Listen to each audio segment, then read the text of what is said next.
சரி, மாடை வரைசனா பைல்வான் மாடு வரைஞ்சி வச்சிருக்கிறா. நிச்சயமா ஒரு ஜாடியில பார்த்தா உங்களை மாதிரியே இருக்கு. விட்டனா செவல திரும்பி போயிடும் என்னைய வந்து இந்த மாடோட கம்பேர் பண்ணினா. சரி வாங்க அந்த பிள்ளைகிட்ட போய் கேட்போம், என்னமோ எழுதிக்கிட்டு இருக்குது. அவள் முகர மாதிரியே இருக்குடி இந்த கோலம். எனக்கு அந்த கோலத்தை பார்க்கவும் முடியல, அவளை பார்க்கவும் முடியல. வா இப்படியே போயிடலாம். நாச்சியம்மா என்கிட்ட பேசுறமே அந்த பொண்ணை பேசி விட்டுறாதீங்க. அவ்வளோதான் உங்களை வச்சு செஞ்சிட அந்த பொண்ணு. சிம்ரன் சூப்பரா மாடு வரைஞ்சிருக்குமா, ஃபர்ஸ்ட் பிரைஸ் உனக்கு தான். இப்போதானே இந்த கோலத்தை பற்றி கழுவி ஊத்துறேன், இப்போ வந்து என்ன பெருமையாக பேசுகிறேன். சரி சரி இதெல்லாம் கண்டுக்காத. சரி அவன் என்னமோ எழுதிக்கிட்டு இருக்க, என்ன எழுதுறான்னு கொஞ்சம் படிச்சு சொல்லி பார்ப்போம். இனிய பெண்கள் நல்வாழ்த்துக்களா? பெண்களா? இன்னைக்கு பொங்கல் தானடி. ஐயோ சத்தம் போட்டு பேசாதீங்க, அவள் காதில் விழுந்துச்சுன்னா நம்ம ஆஞ்சப்படம் ஆஞ்சு. பொங்கலுக்கு பெண்கள்னு எழுதுறதுக்கு தான் இவங்க அப்பயும் கோடி கோடியா கொட்டி இவளை படிக்க வச்சாலாக்கா. ஆடா தூ. சிம்ரன் உனக்கு இந்த மாட்டுக்கு ப்ரைஸ் கொடுக்குறாங்களோ இல்லையோ, இப்போ நீ எழுதுன பாரு, இனிய பெண்கள் அதாவது சாரி இனிய பொங்கல் நல்வாழ்த்துக்கள், உனக்கு தான் first prize. Hand writing super. என்னடி கண்ணாத்தா இங்கே உன் போட்டோ வரைஞ்சி வச்சிருப்பாங்க போல. இந்த நக்களுக்கும் குறைச்சல. அங்கே பாருங்க என்ன எழுதி வச்சிருக்காளுகன்னு. என்ன பொங்கல் தானே எழுதி வச்சிருப்பாளுங்க. ஆட நீ வேற அவளுகளாவது பரவாயில்ல, பெண்கள் எழுதி வச்சாரு. இங்கே ஒருத்தர் செங்கல் எழுதி வச்சிருக்காங்க. இதெல்லாம் பள்ளியோட போய் படிப்பாளுகளா இல்லை குப்பரப்படுத்தி தூங்குவாளுகளான்னு தெரியல. இதில் வேற மாடு டிசைன் முகர கட்டையாக வரைஞ்சி வச்சிருக்கிறாளுங்க.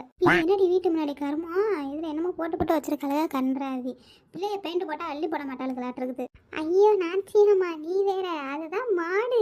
எந்த எருமை மாடு இப்படி வரைஞ்சி வச்சதுன்னு தெரியல. சாணியில மாடு சாணி போடும், சாணிலேயே மாட்டை போட்டு வச்சிருக்காங்க பார்த்தியா இல்லையா. நல்ல மாடு பார்க்காத மாதிரி வரைஞ்சி வச்சிருக்காளுங்க. மாடெல்லாம் பார்த்துச்சுன்னு வச்சுக்க தூக்கு போட்டு செத்து போயிடும். இதெல்லாம் பார்த்துச்சுன்னா இங்கே ஆத்தியா எவ்வளோ எறும்புது நீன்னு.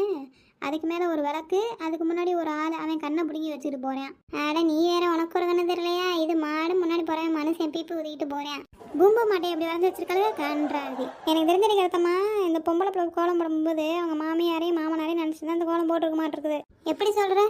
நல்லா ஊத்து பாரு, முன்னாடி பீப்பு ஊதிட்டு போகிறது மாமனார், பின்னாடி மாட நிற்கிறது மாமியார். உனக்கு அந்த நக்கல் இருக்கே நாச்சியாமா.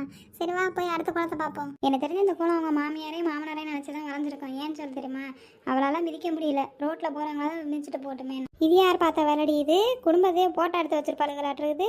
ஆட நீ வேற இப்போ இதான் புதுசாக ட்ரெண்டு. என்ன பண்ணிக்கிறாளுங்க, போட்டோவை எடுத்து வெளியே ஒட்டிடுறாளுங்க படம் வர முடியலன்னு. இது அவங்க குடும்ப போட்டோவையா? ஆட அதுக்கு வீட்டில் இருக்க மாடுங்க எல்லாம் ஒன்றுதான்.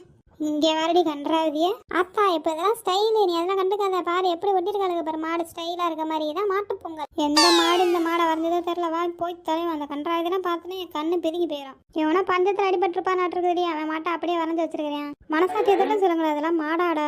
கோலம் போட்டவனை கேடு, இது மாடு தான் சொல்லுவாங்க. பாவண்டி மாடு கால் வலிக்குதேன்னு காலை விரிச்சு வச்சிருக்குது. இடையில போய் ஏதோ ஒரு பூச்சி கடிக்குது பாரு.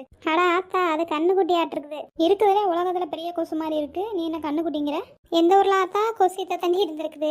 அதுவும் வாஸ்தவம் தான். சரி வந்ததால போவோம் கன்றாதி. ஏடி மாடெல்லாம் வரைய சொன்னா என்னடி பன்னிக்குட்டியெல்லாம் வரைஞ்சி வச்சிருக்காளுங்க.